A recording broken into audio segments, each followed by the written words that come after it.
Здравейте, приятели! Добър ден от Армада 1948. ЦСКА колапсира. ЦСКА се сгромоляса. Колкото и да не ми се иска да сменяме треньора, в момента е належащо смяната на треньора. Належащо защо? Не, че Керкес не е добър треньор. За мен Керкес е много добър треньор. Явно не може да мотивира играчите или просто няма химия между тях, между треньор и играчи.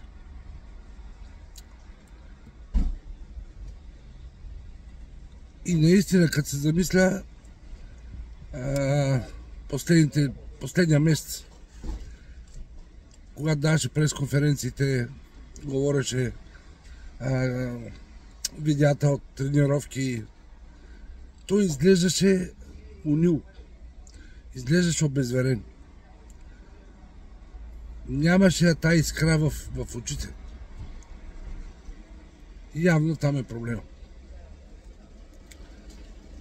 Но сега идва още по-големия проблем. Кой треньор да вземем? Любо Пенев ли? Стойчо Младенов ли? Четем по форумите.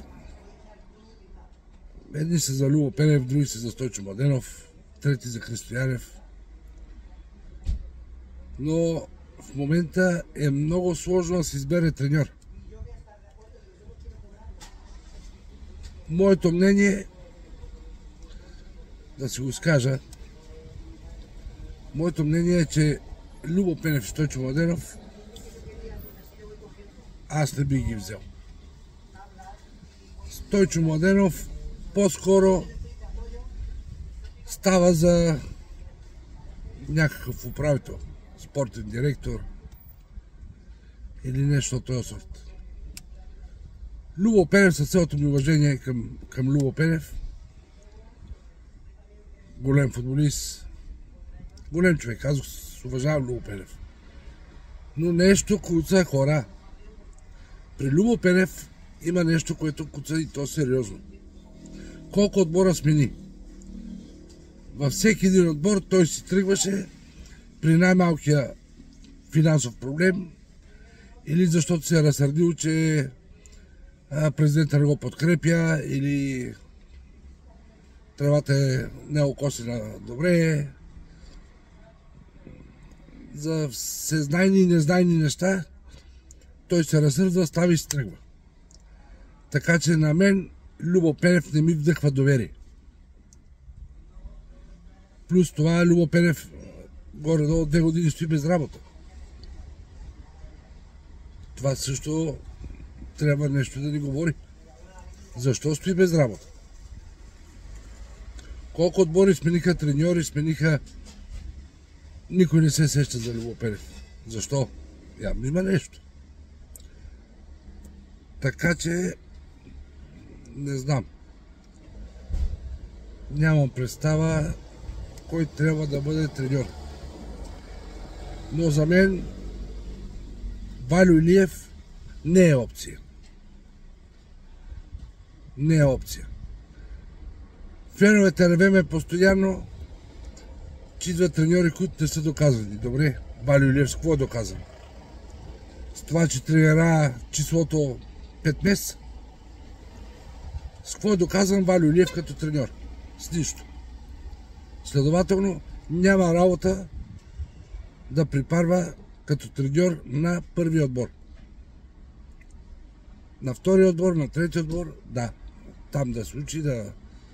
Но на първия отбор, не. За мен остава опцията Христо Янев. Той беше треньор на ЦСКА, имаше сплав между него и футболисти. не играеха зле. Просто, когато влезнахме в тази група, той малко се уплаши. С право, защото той тогава още беше млад треньор. Нормално е да се уплаши, нормално е да се дръпне малко назад. И тогава Гриша Гачев го смени. Но сега, с времето, с годините, доказа, спаси 2 пъти отбори да не изпаднат. Показват приличен футбол неговите отбори. Така че, за мен най-добрият вариант е да вземе Христо Янев. И от тук натам идва нашата роля. Пак стигаме до първоначалната драма в ЦСКА. Феновете. Айде колко сме активни във форумите, толкова да сме активни и по стадионите. Да ходиме на мачовете. Не да пишеме по форумите само. Той не става, оня не става, другия не става. И да даваме акъл. Да се мобилизираме и да отидеме да подкрепиме отбора на стадиона. С ясната представа, че Христо Янев мисията му е почти невъзможна.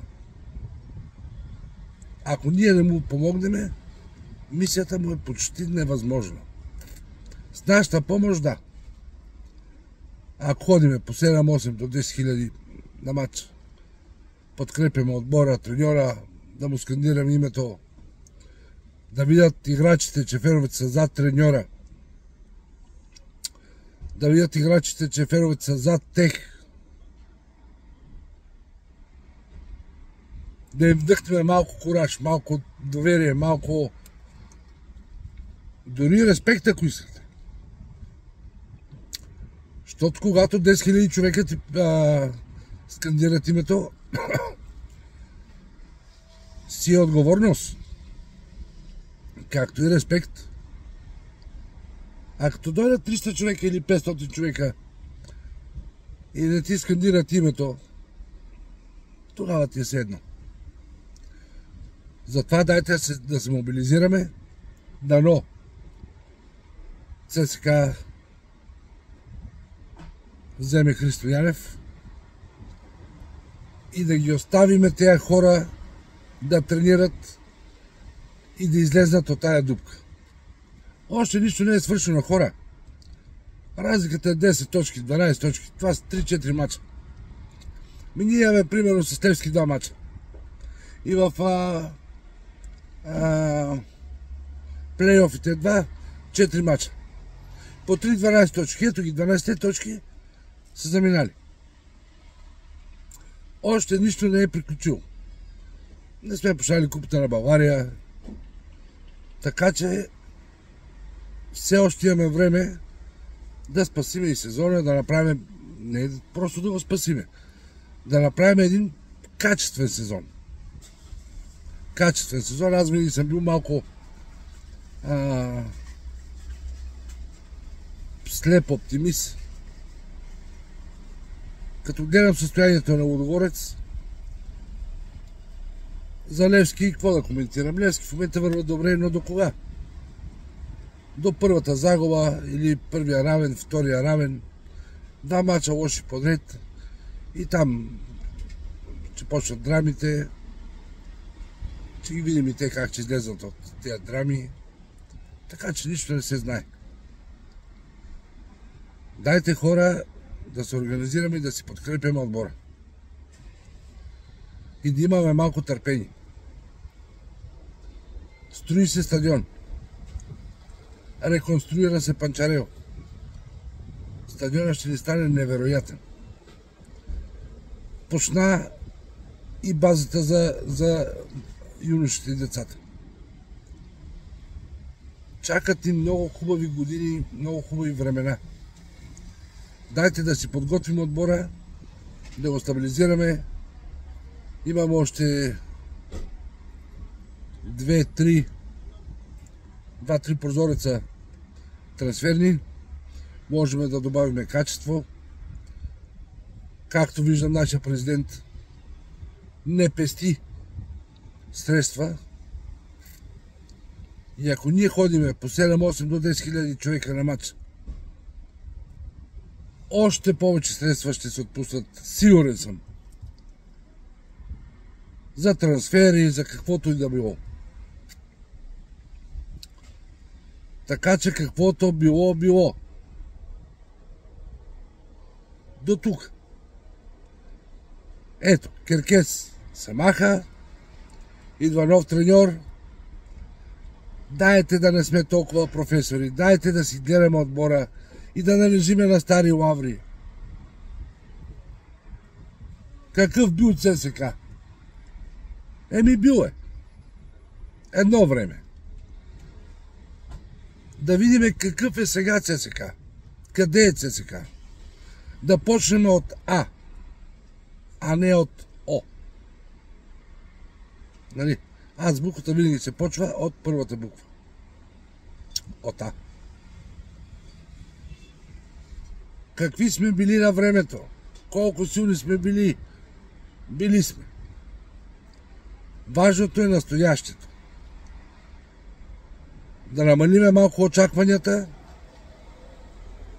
да сме малко по-рационални и мислещи и да не нападаме на момента футболисти, треньори, защото съм сигурен, че сега идва Христо Янев, прави един матч, що годе, втория матч прави равен и го почвам и него.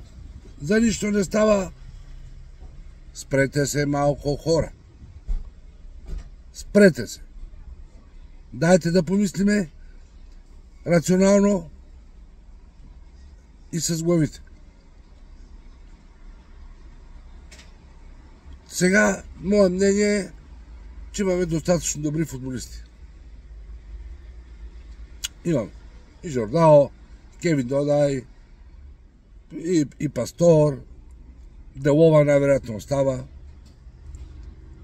и той ще се стабилизира. Петко, Питас. Има някои, които не ги харесвам, но това си е мое мнение. Ако треньора ги харесва, да ги пуска. Пък ако не стават, с времето ще му мисля. Да, и много ми се иска, как да кажа, да обърна малко внимание на... Ще направя едно видео само за журналистите. Но нямам представа как може да стигне това видео до Ники Александров. Да му кажа аз, дето съм може би най-големия фен на Ники Александров и най-големия поддръжник. Да му кажа: Николайчо, спри се малко. Николайчо, тази злоба отслабна, моето момче. Отслабна. То не е плюване по ЦСКА, то е луда работа, твоята работа. Голем разбираш стана. За тебе един футболист не става и един треньор не става. Още как дойде Керкес ти го захапа. Не става така. Всеки един има правото на хикс време да се докаже. Но докато мине това хикс време за доказване, не трябва да му пречим и не трябва да плуваме по него. Защото така вкарваме напрежение, вкарваме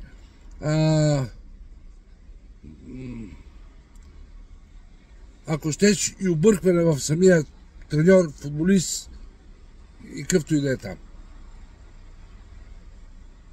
Така че да си подкрепяме отбора и да не от тук натам лека по лека да се оправяме. Точка по точка.